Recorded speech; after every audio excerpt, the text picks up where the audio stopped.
Good morning. अभी जो हम लोग चैप्टर शुरू कर रहे हैं वो है India's freedom struggle the first phase. ठीक है, ये हिस्ट्री का आईसीएसई का है। अब इस चैप्टर में हम लोग को ये समझना है कि जो फर्स्ट फेज़ था ना इंडियन फ्रीडम स्ट्रगल का, वो कैसे क्या शुरू हुआ था। हम लोग पढ़ेंगे कैसे, हम रीड करेंगे, समझेंगे और तुम लोग को समझाएंगे। ठीक है, तो जो जो इम्पोर्टेंट मार्क करने वाला है वो हम संग संग यहाँ मार्क कर देंगे। तो पेन हाथ में रखना, पेंसिल पेन। ठीक है। The second half of the 19th century led to a political awakening among the people. There was growth of national consciousness and consequently a new kind of movement took shape, जो कि Indian national Congress के through हुआ था। अब हम लोग को ये पॉइंट जानना है कि ब्रिटिश रूल के खिलाफ हम लोग को, इंडियंस लोग को डिसकंटेंट क्यों था। देखो, the British exploited India ruthlessly, all sections suffered under the British rule. हम लोग को देखो, हम लोग ये चैप्टर देख रहे हैं ना, ये वाला कि भाई कैसे स्ट्रगल शुरू हुआ था, तो पहले तो ये जानना ज़रूरी है ना कि स्ट्रगल हुआ क्यों था। मतलब ऐसा हम लोग को क्या हो गया था ब्रिटिश के खिलाफ जो हम लोग इतने वैसे हो गए थे। तो सबसे पहला पॉइंट क्या है, जो पीजेंट्स है, किसान लोग जिनके पास कम पैसा होता है, उनको हैवी टैक्सेस देना पड़ा। पीजेंट्स लोग को हैवी टैक्सेस देना पड़ा। सेकंड में क्या है, जो आर्टिसंस थे, जो पॉटरी वगैरह बनाते थे, उन लोग को फॉरेन कंपटीशन बहुत ज़्यादा झेलना पड़ा। फॉरेन कंपटीशन कैसे झेलना पड़ा, अब ये होता क्या था ना, ये लोग ब्रिटिश वाले लोग क्या, वो लोग मशीनरीज यूज़ करते थे और यहाँ पे हैंड पॉटरी होता था। ठीक है, तो हैंड पॉटरी में टाइम भी लगता था, मेहनत भी लगता था। तो ब्रिटिश लोग क्या करते थे, आर्ट सीख लिए, बाहर ब्रिटेन में मशीन से बना के बहुत चीपर रेट में इंडिया में एक्सपोर्ट कर देते थे। जिसके वजह से जो हैंड पॉटरी वाले लोग थे वो लोग बहुत सफ़र किए, क्योंकि उन लोग का सामान बिका नहीं और चीपर में ब्रिटिश वाला सामान बिक गया, जबकि आर्ट था इंडियंस लोगों का ही। तो छोटे छोटे जो लोग हैं, पेसेंट्स, आर्टिजन्स, उन लोगों को ऐसे किया। जो फैक्ट्री के वर्कर है उन लोगों को बहुत ही कम वेजेस देना पड़ा, वेजेस देते थे वो लोग, तो फैक्ट्री वर्कर्स भी अगेंस्ट हो गए थे।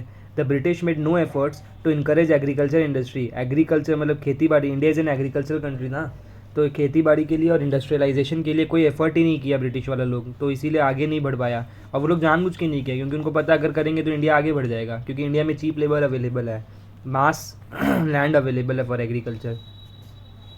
India was treated as a source of raw material, India was treated source of raw material and as a market for British manufactured goods. मतलब रॉ मटीरियल खरीदते थे इंडिया से और ब्रिटेन में मैन्युफैक्चर करते थे और वो सामान इंडिया में भेज देते थे।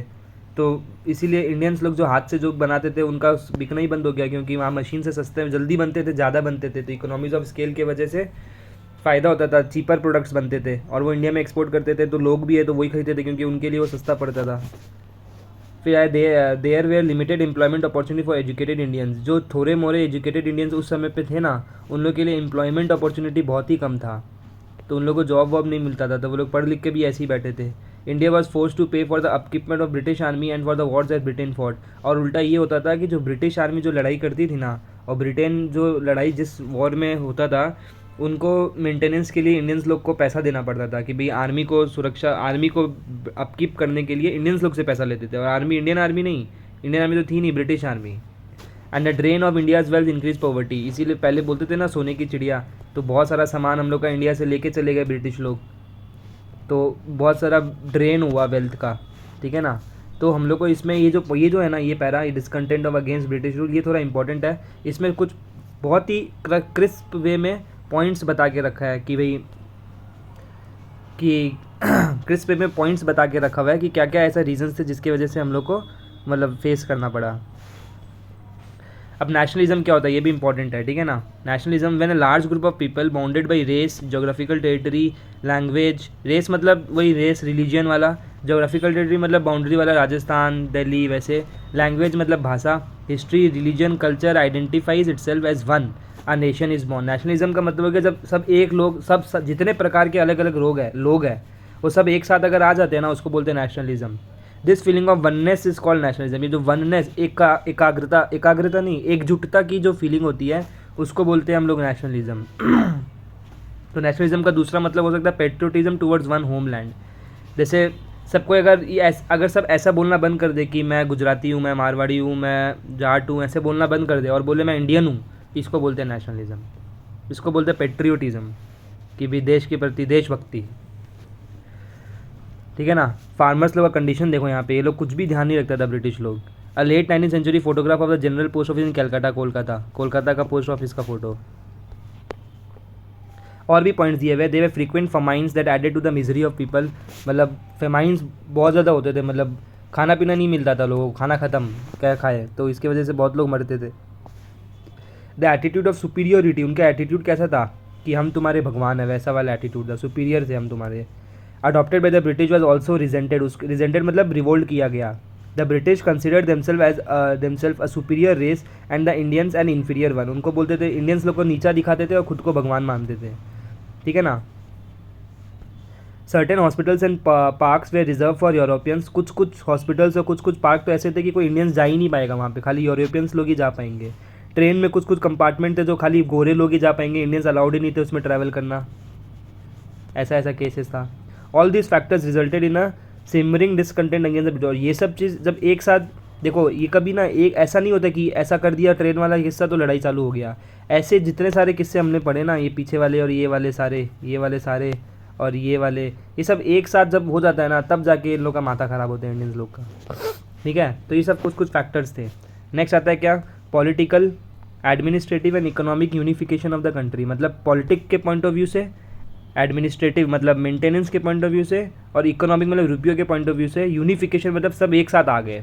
क्या क्या हुआ देखो, India was unified under British rule as one unit. The British introduce a uniform system of governance throughout the country, laws at least in theory were uniformly applied to all. मतलब हुआ क्या, British लोग ने जो law निकाले थे ना, वो क्या था, यूनिफॉर्मली हर जगह अप्लाई होते थे, ऐसा नहीं कि इसके लिए अलग उसके लिए अलग, एक लॉ निकाला सब जगह वही valid. Economic life in India became interlinked after the introduction of modern industries. People from all parts of the country worked in these industries, working and traveling together, eroding the feeling of caste and community and diluted the regional biasness. A feeling of solidarity and togetherness developed. मतलब हुआ क्या, economic point of view से क्या हुआ ना, जब modern industries आई ना तो अलग अलग जगह से लोग आके काम करने लगे। जैसे अभी कैसे जॉब करते हैं ना, सबको कोई कैलकाटा से बैंगलोर आ गया, ठीक है, वैसे ही वहाँ पे जब इंडस्ट्रीज़ लोग आई थी तब क्या किया, अलग अलग लोगों के, अलग अलग कंट्री के भी लोग आके एक साथ काम करते थे। अब सब अलग अलग कास्ट के थे और सब दोस्त हो गए, तो यहाँ पे कास्ट सिस्टम तो हट गया ना, बायसनेस हट गया और उल्टा एकजुटता आ गया, जिसमें बोला है feeling of solidarity and togetherness develop हो गया। तो इससे लोग और कनेक्टेड हो गए, बेसिकली ये बोलना है। फिर आया the railways and the telegraph and postal system help people to establish contact with another. जब रेलवेज आई तो लोग ट्रैवलिंग करने लग गए, टेलीग्राफ एंड पोस्टल से क्या हुआ, बुक्स वगैरह मंगाने लग गए, लेटर्स वगैरह से कम्युनिकेशन करने लग गए, तो इस वजह से क्या हुआ, लोगों का कॉन्टैक्ट्स बढ़ने लग गया, सब बातचीत करने लग गए। एक अकेला इंसान रिवोल्ट नहीं कर सकता, जब 25 लोग एक साथ उठेगा ना तब रिवोल्ट हो पाएगा। तो 25 लोग उठेंगे कैसे, कम्युनिकेशन के थ्रू, सब एक दूसरे से बात करने लग गए थे। People realise that the British rule was responsible for their suffering, people को रियलाइज़ हो गया कि ब्रिटिश के वजह से ही ये लड़ाइयाँ हो रही है। दिस कहाँ गया, this anti British feeling was a major factor that contributed to the rise of nationalism. ये जो एंटी ब्रिटिश का फीलिंग था ना कि जो है ख़राब है वो ब्रिटिश लोग है, तो ये फीलिंग के वजह से ही ऐसा हुआ। तो इस पॉइंट में ये भी याद रखना पड़ेगा कि क्या क्या ऐसा हुआ था जो एंटी ब्रिटिश फीलिंग को रेस कर दिया था। सबसे पहले तो ये लोग एक साथ आने लगे, इकोनॉमिक पॉइंट ऑफ व्यू से बताना है, कम्युनिकेशन पॉइंट ऑफ व्यू से बताना है कि रेलवेज़ में कनेक्टेड हो गए थे, पोस्टल लेटर्स इन सब से, एंड लॉज के बारे में 3 पॉइंट लिखना पड़ेगा। तो पीछे का ये वाला जो है, इसमें से कुछ पॉइंट्स याद करने हैं, ये डेफिनेशन याद करना है और ये वाला ये 3 ठो लर्न करना है, ठीक है। अब आता है spread of modern education. The spread of modern education also help in the rise of nationalist feeling. जो मॉडर्न एजुकेशन था ना, उससे वजह से भी नेशनलिज्म मतलब एकजुटता का फीलिंग आया था। The British had introduce modern western education to prepare Indians to work at low post in the administration. British ने मॉडर्न वेस्टर्न एजुकेशन लेके आया था, जिसमें इंडियंस लोग एकदम छोटे छोटे पोस्ट होते हैं ना, चपरासी वाला, वैसा काम देता था एडमिनिस्ट्रेशन में। The British also believe that exposure to western thoughts and ideas would turn Indians into supporters of the British rule in India. और ब्रिटिश लोगों को ये लगता था कि अगर हम एजुकेशन में सपोर्ट करेंगे ना इंडियंस लोगों को, तो इंडियंस लोग उल्टा मेरे को ब्रिटिश वालों को सपोर्ट करेंगे कि भाई ब्रिटिश कितना बढ़िया है, मेरे को पढ़ाई करवा रहे हैं ना तेना ऐसा। The British assumed that since educated Indians would be dependent on them for employment, they would always remain loyal to the British। तो उनको ये समझ में आया कि अगर हम उनको पढ़ा के छोटा छोटा सा पोस्ट में काम देंगे ना, वो लोग इतना समझेंगे नहीं, बेवकूफ़ है, वो लोग खुश हो जाएंगे कि भाई हमको पढ़ाया, फिर हमको काम भी कर दे रहा है, तो वो लोग ब्रिटिश को भगवान मान लेंगे। और therefore things however did not turn out as the British had expected। But British ये सोचती थी, बट ऐसा हुआ नहीं। Exposure to Western ideas made people more conscious of their rights। कहाँ गया राइट्स दे वेयर, एक second, conscious of their rights. हाँ, इसमें क्या हुआ, जो एजुकेशन की वजह से उनको अपना हक का भी मालूम चल गया कि भाई मेरे पास राइट टू फ्रीडम है, हमको कोई कंट्रोल नहीं कर सकता। एजुकेशन के थ्रू इंडियंस लोग को ये मालूम चल गया, तो वो लोग उल्टा ब्रिटिश जो अच्छा सोची थी उल्टा उनके अगेंस्ट ही पड़ गया ये वाला चीज़। ठीक है, they were impressed by the ideas of freedom. वो इंडियंस लोग जो पढ़ाई करते थे वेस्टर्न वाला, उसमें बोला है कि वो लोग इम्प्रेस हो गए किससे, आइडियाज़ ऑफ फ्रीडम से एंड इक्वालिटी से, which is popularise by the American and French revolution. वो लोग इससे ज़्यादा इंप्रेस हो गए कि देखो यहाँ पे तो कितना फ्रीडम है, कितना इक्वालिटी है, सबको बराबर मानते थे। इसके वजह से वो लोग क्रिटिसाइज़ करने लग गए, मतलब ख़राब बोलने लग गए गवर्नमेंट के बारे में, for suppressing this ideas and denying the basic human rights to the Indians. और वो लोग को समझ में आ गया कि ये लोग तो बेसिक ह्यूमन राइट्स जो इंसान को चाहिए रहता है, right to freedom, right to speak, right to walk talk, ये सब वो भी ब्रिटिश लोग नहीं दे रहा है। The English language acted as a unifying factor because people from different parts of India speaking different languages could now communicate with another with a common language। अब पहले तो क्या था देश में, इंडियन में क्या होता था, इंडिया में सबका भाषा अलग अलग होता था, बट पढ़ाई की वजह से एक कॉमन लैंग्वेज एस्टेब्लिश हो गया जो कि था इंग्लिश। अब इंग्लिश की वजह से सब कोई एक ही भाषा बोल रहे, तो मतलब सब कम्युनिकेट कर पा रहे हैं, सब एक दूसरे से बात कर पा रहे हैं। This help the educated Indians to acquire democratic and national outlook. उनको कम्युनिकेशन बढ़ा, लोग एक साथ आए तो सब एक बार एक्सप्रेस कर पाए, और सब हाँ में हाँ मिला के ब्रिटिश के खिलाफ हो गए। तो एक बार में कई सारे लोग जमा हो गए। अब आता है प्रेस मतलब न्यूज़पेपर्स का क्या रोल रहा नेशनलिज्म को बढ़ाने में। अब ये खाली समझना नहीं है, अल्टीमेटली क्या होगा ना, ये जब डायरेक्ट क्वेश्चन जब आएंगे ना, तो तुमको यही समझना ओवरऑल चैप्टर में कि नेशनलिज्म के क्या फैक्टर्स से जो नेशनलिज्म को ग्रो कराए। तो पहले हम लोग वो पढ़ लिए कि क्या रीज़न थे लड़ाई का, ये वाला। नेक्स्ट हम लोग पढ़े कि इकोनॉमिक पॉइंट ऑफ व्यू से क्या था, ये सब हम लोग को समझ में आ गया, लॉ के हिसाब से समझ में आ गया। फिर एजुकेशन तो इतना बड़ा जो ज्ञान दे के रखा है ना, ये वाला, ये बस क्रक्स में बताना है, ये हम काट नहीं रहे, ये मार्क कर रहे कि इसको खाली क्रक्स में समझाना है कि क्या हुआ, पूरा वर्ड टू वर्ड पूरा 3 पैराग्राफ लर्न नहीं करना है। वैसे ही ये रोल ऑफ प्रेस आएगा अभी कि न्यूज़पेपर्स के थ्रू क्या हुआ, तो ये भी खाली समझना है और ओन वर्ड्स में लिखना है, की वर्ड्स इसमें बुक के हम लोग को यूज़ करने हैं। ठीक है, तो पूरा रटना नहीं है, ये चीज़ समझना है खाली।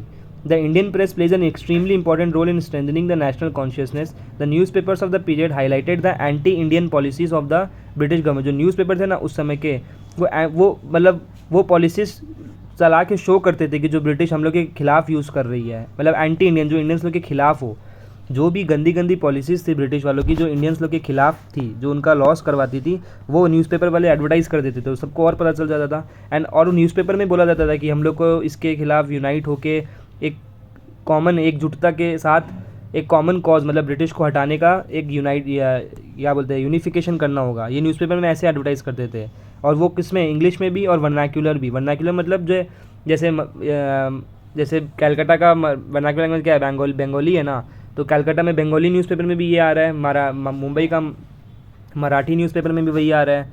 ठीक है, और इंग्लिश में तो आ ही रहा है, मतलब वर्नाक्यूलर मतलब मेरे एरिया का जो लैंग्वेज है उस पेपर में भी ऐसा आ रहा था। Both the English and vernacular press became a medium to mobilize the public opinion and create a feeling of national bonding.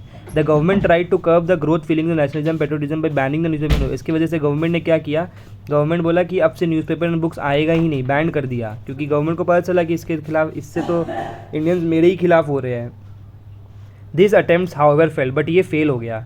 The work of scholars and writers like, अब जो स्कॉलर्स राइटर्स थे उस समय के, Bankim Chandra Chatterjee, Rabindranath Tagore, Subramania Bharati, Bharatendu Harishchandra and others were also important in arousing the national consciousness. Their कहाँ गया, their nationalist literature in the form of fiction, essays and patriotic poetry injected self confidence in the masses. उनको वो लोग ऐसा ऐसा पोइट्री लिखते थे और स्टोरीज़ लिखते थे, फिक्शन वाले एसेज वगैरह लिखते थे, जो इंडियंस लोग को और वो मोटिवेट कर दिए और एकदम जोश वाला फीलिंग लेके आ गए। तो ये सब तो कुछ फैक्टर्स था ना, न्यूज़पेपर का पढ़ लिए हम लोग, इकोनॉमिक और लॉ के बारे में पढ़ लिए हम लोग। वैसे ही अब कुछ इमीडिएट फैक्टर्स थे, मतलब ये चीज़ होते ही लड़ाई चालू हो गया, ऐसा उसको बोलते हैं immediate factors. The policies of viceroy Lord Lytton intensified discontent against the British rule. He removed import duties on British good. वो क्या किया, ब्रिटिश गुड्स के ऊपर इम्पोर्ट ड्यूटीज हटा दिया, which ruined the textile industry of India. He made India pay for the war against Afghanistan. में 2 चीज़ किया, import duties हटा दिया। होता क्या, इम्पोर्ट ड्यूटीज़ का मतलब क्या हुआ कि इंडिया है, कंट्री है, इंडिया जब बाहर से सामान खरीदता है ना, मतलब जब बाहर के देशों से अपने देश में सामान लेके आता है ना, उसको बोलते हैं इंपोर्ट करना। तो कभी भी ना इंडिया हमेशा यही चाहता है कि वो ज़्यादा से ज़्यादा एक्सपोर्ट करे, क्योंकि इंपोर्ट कर रहा है मतलब बाहर से खरीद रहा है, बाहर से खरीद रहा है मतलब खुद बना नहीं रहा है, खुद कुछ बना नहीं रहा है तो एम्प्लॉयमेंट भी नहीं हो रहा है, और बाहर से खरीद रहा है तो दूसरे देशों पे डिपेंडेंट भी हो रहा है, जो बाकी लोग को पता चलेगा। तो बाकी कंट्रीज़ भी एक्सप्लॉइट करना चाहेगी कि भाई इंडिया को ज़्यादा रेट पे चाहिए, क्योंकि खुद तो कर नहीं पाएगा, हम लोग से ही लेगा ये। तो इंपोर्ट पे हमेशा ना गवर्नमेंट टैक्सेस लगाती है ताकि इंपोर्ट कम से कम हो और एक्सपोर्ट ज़्यादा से ज़्यादा हो। और वैसे भी इंपोर्ट करते हैं मतलब परचेस करना मतलब पैसा पेमेंट करना, और एक्सपोर्ट करना मतलब सेल करना, सेल करने से पैसा आता है और सबको पैसा आना पसंद है, जाना नहीं पसंद है, ठीक है। तो गवर्नमेंट हमेशा चाहती है कि इंपोर्ट कम से कम करे और एक्सपोर्ट ज़्यादा से ज़्यादा करे। हो सकता है इंपोर्ट जीरो भी हो जाना तो और भी ज़्यादा बढ़िया है, बट वो पॉसिबल नहीं है, ठीक है। तो अब होता क्या है, जो इंपोर्ट करते हैं ना गवर्नमेंट उसमें ज़्यादा से ज़्यादा टैक्सेस लगाती है ताकि इंपोर्ट हम लोग कम से कम करें। बट ब्रिटिश उस समय क्या किया, ब्रिटिश को तो बताया था ना कि जैसे पीजेंट्स लोग का, आर्टिसंस लोग का क्या करता था, काम सीख लिया, टेक्सटाइल वगैरह काम सीख लिया, ब्रिटिश में रॉ मटेरियल इंडिया से खरीदता था, सस्ता मिलता था, ब्रिटेन में भेजता था, वहाँ से सस्ता बना के मशीन से और इंडिया में भेज देता था। अब इंपोर्ट ड्यूटी इसीलिए हटा दिया ताकि ब्रिटिश का गुड्स और सस्ते दाम पे इंडिया में आ जाए, ताकि इंडियंस का मार्केट ही ख़राब हो जाए और सब बिके तो किसका, ब्रिटिश का बिके। तो अल्टीमेटली देखो हम क्या बोले, एक्सपोर्ट करना चाहता है सबको और ब्रिटिश एक्सपोर्ट करना चाहता था इंडिया में, तो इसीलिए क्या किया, इंपोर्ट ड्यूटी हटा दिया। तो इसकी वजह से और सस्ते हो गए वो लोग और इंडिया का रेवेन्यू और कम हो गया, कमाई कम हो गया इंडिया का, क्योंकि टैक्सेस नहीं लग रहे थे इंपोर्ट पे। और दूसरा चीज़ क्या हुआ, जो ब्रिटिश का लड़ाई हुआ था अफगानिस्तान से, उसमें क्या किया, इंडियंस लोग को बोला कि तुम लोग पैसा दो, फंडिंग करो आर्मी का, क्योंकि पैसा नहीं है, या फिर इंडियंस लोग से लेके करता था, खुद का कुछ नहीं करता था। तो ये दो चीज़ किया, ड्यूटीज़ हटा दिया, जिसकी वजह से टेक्सटाइल इंडस्ट्री जो है, कपड़ा मार्केट, वो पूरा ख़राब हो गया। और अफगानिस्तान का साथ लड़ाई जो हुआ उसमें भी पूरा फंडिंग करवाया, पहला इमीडिएट कॉज। दूसरा इमीडिएट कॉज था 1877 में, when India suffered a famine. जब फमाइन आया था, lavish imperial durbar was held in Delhi, large amount of money was wasted on it. मतलब इंडिया तो यहाँ पे मतलब क्या बोलते हैं, झेल रहा है फमाइन को, खाना पीना पानी ये सब कुछ नहीं है, और यहाँ पे बहुत बड़ा तरीके से पार्टी ऑर्गेनाइज़ किया गया दिल्ली में, जिसमें बहुत भयानक पैसा वेस्ट किया गया। तो इंडियंस लोग को ये था कि हम लोग तो यहाँ मर रहे हैं और ये लोग यहाँ पार्टी में ऐसे पैसा उड़ा रहे हैं, इससे बढ़िया इंडियन लोग को हेल्प करना चाहिए था। तो ये भयानक इमीडिएट कॉज था। दूसरा था vernacular press act of 1878 impose restrictions on vernacular newspapers. The arms act of इतना forward Indians from processing arms. Both this act evoke sharp reaction from all section society. मतलब जो वर्नाक्यूलर न्यूज़पेपर था, जो यहाँ पे हम लोग पढ़े थे ना न्यूज़पेपर्स के बारे में, नीचे में रोल ऑफ प्रेस वाले में यहाँ पे जो पढ़े थे, उसको बैन कर दिया। और ये भी बोल दिया, ये वर्नाक्यूलर प्रेस एक्ट में इसमें भी दो चीज़ हुआ, इस पॉइंट के अंदर दो पॉइंट है कि वर्नाक्यूलर प्रेस एक्ट से न्यूज़पेपर को बैन किया, और जो आर्म्स एक्ट है उसमें बोला कि कोई भी इंडियन अपने पास आर्म्स नहीं रख सकता। आर्म्स मतलब हाथ नहीं, आर्म्स मतलब हथियार, मतलब बंदूक वगैरह नहीं रख सकता। तो यहाँ पे दो पॉइंट्स हैं यहाँ पे, ठीक है। ये इमीडिएट, तीन इमीडिएट को ये तो इंपॉर्टेंट है, ये को लर्न करना ही करना है ये वाला, तो ठीक है ना। दूसरा क्या था, इल्बर्ट बिल कंट्रोवर्सी इन 1883। ये ना स्पेसिफिक क्वेश्चन आ जाता है, discuss about Ilbert bill controversy, तो ये समझना पड़ेगा, इंपॉर्टेंट है ये, ठीक है। In 1883 viceroy lord Ripon's law member sir Ilbert introduced a bill which later came to be known as Ilbert bill. It had a provision which gave Indian judges the power to try cases involving Europeans. Immediately, the whole European community started an agitation opposing the bill.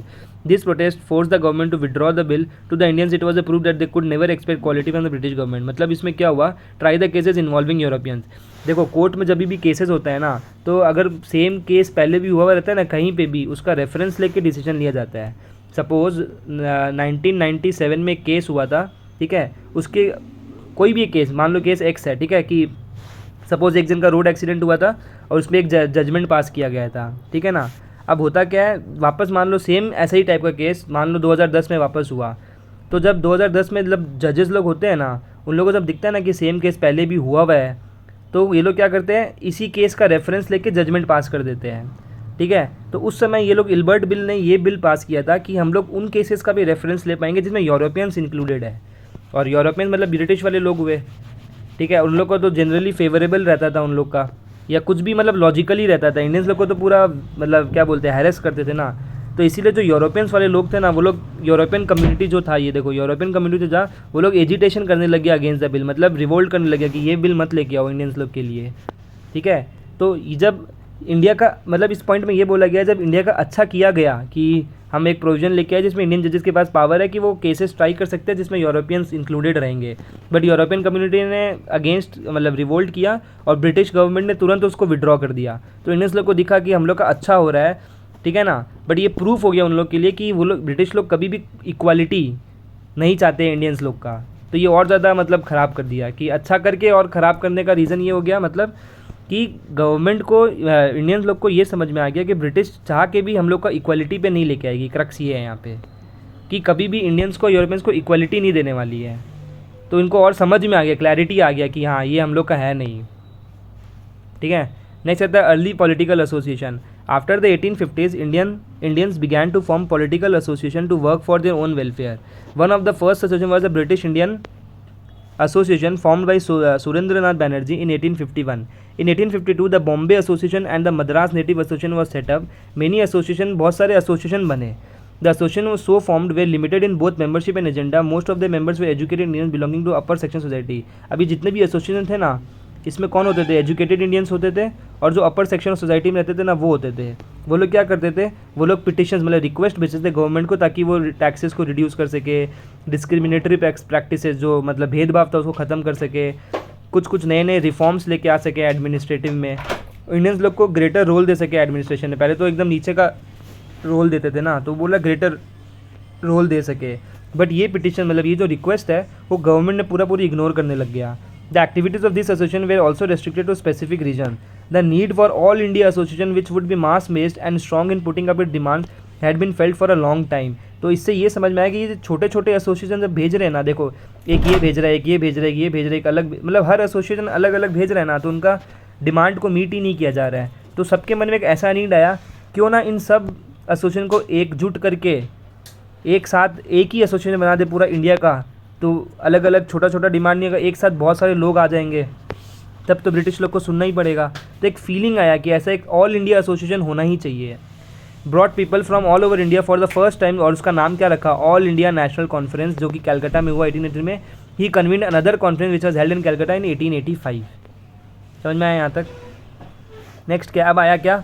Indian national Congress. यहाँ पे हम लोग क्या है कांग्रेस के बारे में, अब यहाँ से इस्टेब्लिशमेंट हुआ, वो क्या किया वो देखना है हम लोग को. है अभी थोड़ा बड़ा है ये.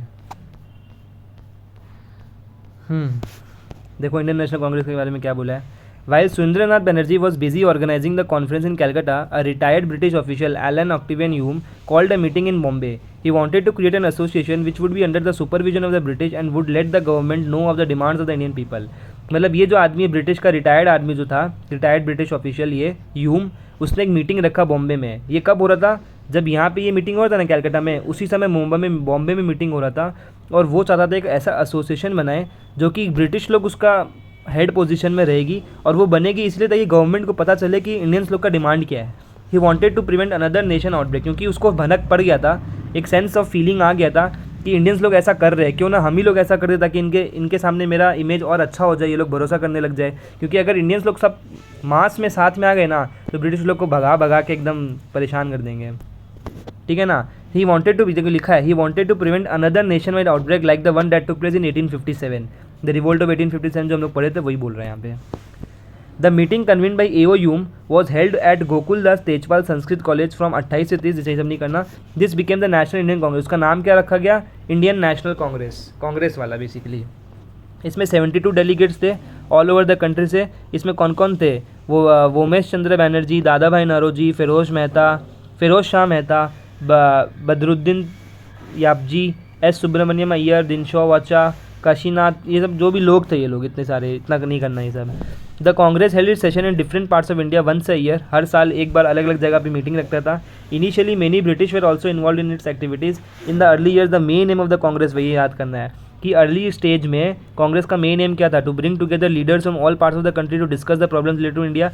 कि सारे लीडर्स को एक साथ लेके आओ और ताकि डिस्कस कर सके इंडियंस लोगों का क्या प्रॉब्लम है.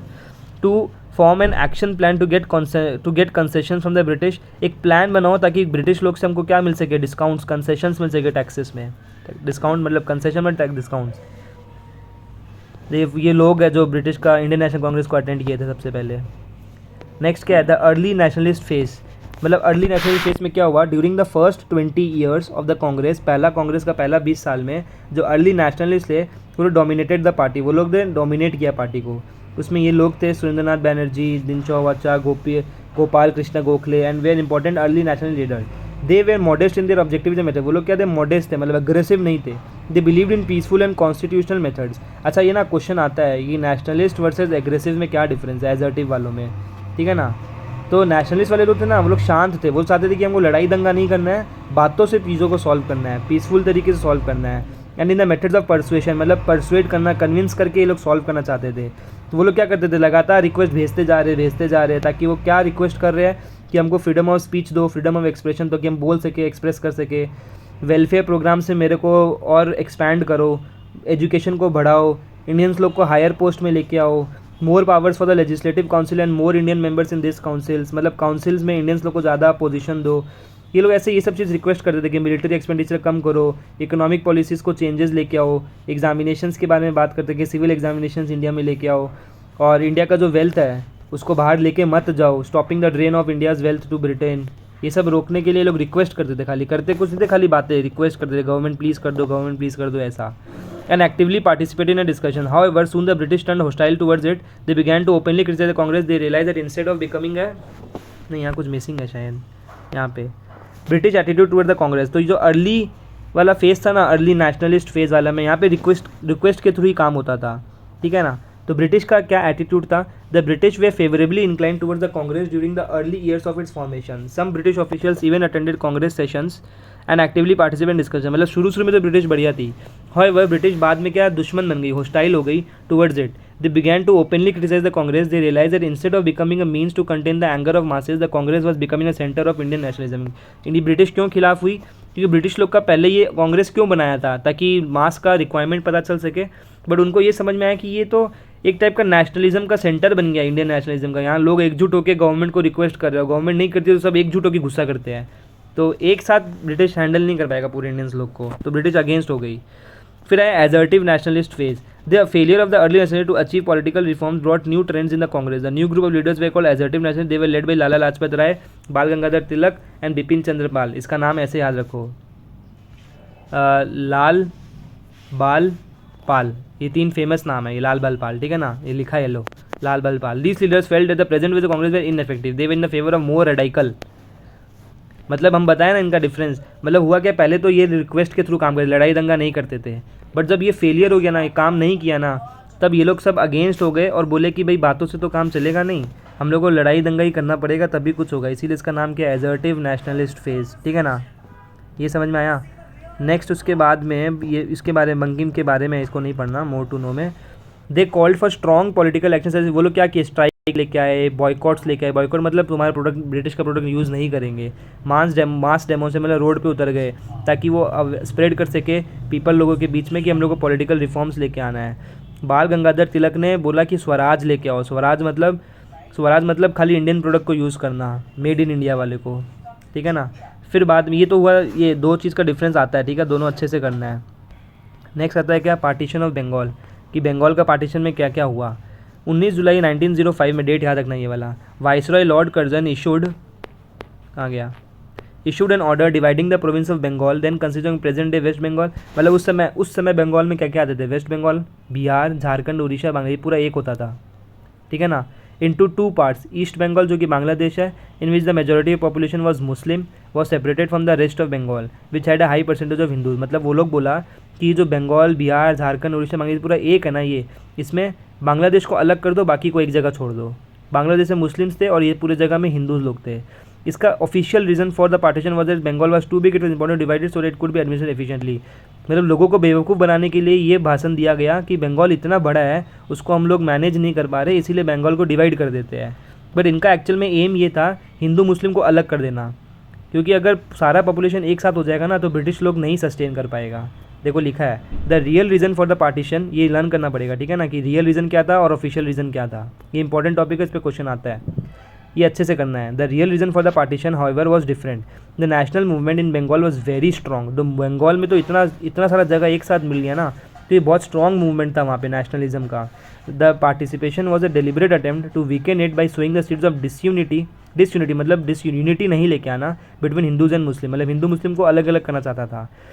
पार्टीशन ऑफ बंगाल को वाइडली क्रिटिसाइज़ किया गया कि नहीं ये पार्टीशन होने नहीं देंगे। जितने भी पॉपुलेशन के थे ना, all section population rose in opposition, सारे के सारे लोग अगेंस्ट हो गए। डेमोन्स्ट्रेशन हुआ, पब्लिक मीटिंग हुआ, were held throughout Bengal, पूरे बंगाल में मतलब दंगेबाजी, रोड पे उतर जाना, ये सब हुआ। People of all community tied sacred threads on each other wrist to express the solid unity. सबको एक दूसरे के हाथ में राखी बांधे कि तुम मेरा भाई है, तुम मेरा भाई है, हम लोग सब एक साथ रहेंगे।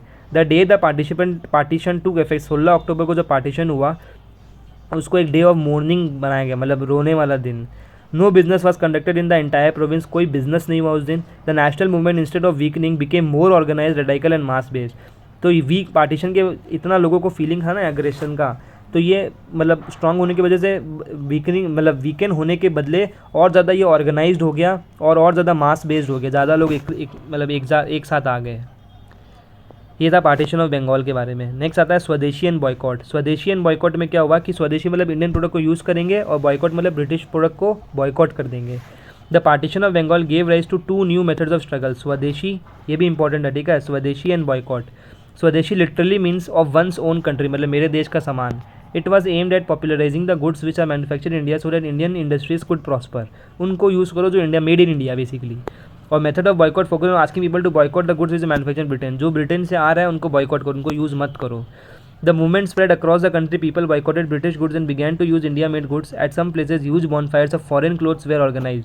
इसमें क्या हुआ, बॉनफायर लगा दिया जिसमें सारे के सारे जो फॉरेन के कपड़े आए हुए थे ना, सबको जला दिया, क्योंकि वो लोग ब्रिटेन के मैन्युफैक्चर्ड थे। Some washerman even refuse to offer their service to such people. जो कपड़े धोने वाले होते हैं ना, धोबी लोग, वो लोग भी बोले कि तुम्हारा कपड़ा नहीं धोएंगे क्योंकि ये ब्रिटिश का कपड़ा है ये। Students and women played a very important role this movement. They picketed shops selling foreign goods. उन लोगों ने क्या किया, वो लोग शॉप्स हटा दिए जिसमें फॉरेन गुड्स का सामान होता था, बिकता था। नेक्स्ट क्या आता है, नेक्स्ट आता है तुम्हारा Surat split. The struggle against the partition of Bengal had temporary united the early nationalist and the assertive nationalist. ये पार्टीशन ऑफ बंगाल की वजह से जो अर्ली नेशनलिस्ट थे, जो रिक्वेस्ट के थ्रू काम करते थे, और जो एजेटिव थे, जो लड़ाई दंगे करते थे, वो लोग भी एक साथ आ गए। However the difference in objective, दोनों का ऑब्जेक्टिव जो डिफरेंस है ना, ये लड़ाई करते थे, वो शांत रहते थे, वे नॉट ईजी टू रिकनसाइल। उनको मैच करना मुश्किल हो रहा था क्योंकि एक साथ एक जन था लड़ाई नहीं करेगा, एक जन था लड़ाई कर लेगा, तो ये लोग साथ में नहीं रह पा रहे थे। At the Congress section and in Surat they was split between the 2 group. और फिर क्या हुआ, सूरत में एक सेशन हुआ जिसमें 2 ग्रुप अलग अलग हो गए। Early national began to control the Congress and the assertive decided to function from outside. Early nationalist थे, वो लोग कांग्रेस के अंदर बैठ के काम करते थे, और जो एजेटिव वाले थे वो लोग बाहर मेंटेन करते थे। The 2 groups were united in the Congress session held in Lucknow in 1916। और ये ग्रुप वापस यूनाइट कब हुए, लखनऊ में हुए। इसमें इतना कुछ जानने का, मतलब करने का कुछ था नहीं, ठीक है। ये लास्ट करते हैं, model Minto reform. To pacify the early national leaders, the government announced the Indian Council Act, popularly known as the Morley Minto reforms. इसमें क्या हुआ, its main features were as follows, learn करना पड़ेगा। More members were to be inducted into the central legislative council and the provisional legislative, मतलब central के position में और जो स्टेट के पोजीशन में इंडियंस लोग को और ज़्यादा से ज़्यादा रिक्रूट किया जाएगा। मतलब काउंसिल जो होते हैं ना, इंडियन सेंट्रल काउंसिल और जो लेजिस्लेटिव काउंसिल स्टेट वाले, उसमें इंडियंस लोग को लेके आ जाएगा। And a system of separate electorates was introduced. The Muslims were grouped into separate constitutions from where only Muslim candidates could contest elections. This was done to pacify the leaders of Muslim League which had been formed a few years earlier. मतलब separate electorates लेके आया जिसमें हिंदू लोग का एक group है, मुस्लिम लोग का एक ग्रुप है। मुस्लिम का जो मैनेज करने वाला इंसान होगा ना, तो कोई मुस्लिम कैंडिडेट ही होगा, और हिंदू लोग को जो मॉनिटर करने वाला लोग होगा वो हिंदू कैंडिडेट होगा। तो सेपरेट इलेक्टोरेट्स लेके आया गया जिसमें मुस्लिम लोग को एक सेपरेट कॉन्स्टिट्यूंसी डिक्लेयर कर दिया गया और बोला गया Muslim candidate could contest the election. This was done to pacify the leader. और ये क्यों किया गया, मुस्लिम लोग को थोड़ा अपने सपोर्ट में लाने के लिए। ब्रिटिश चाहता था कि हिंदू मुस्लिम एक साथ नहीं होना चाहिए कभी भी, ठीक है, ब्रिटिश उस समय पे। तो ब्रिटिश चाहता था कि एटलीस्ट मुस्लिम को हम अपने तरफ कर लेते हैं। उनको ये बोलते हैं कि चलो तुम्हारा कैंडिडेट जो तुम लोग को कंट्रोल करेगा वो तुम्हारे ग्रुप से ही होगा, कोई हिंदू कंट्रोल नहीं करेगा। तो ये लोग मतलब एक तो लड़ाई करना चाहता था हिंदू मुस्लिम का, ऐसा बात करके कि तुम्हारे को खाली मुस्लिम ही कंट्रोल करेगा, हिंदू कंट्रोल नहीं करेगा। तो ऐसे हिंदू के खिलाफ भी करा दिया और अपने साथ भी लेके आ गया। तो ये सब मतलब इन लोग का, ब्रिटिश लोग का एम रहता था। इसको अब नेक्स्ट कवर करते हैं।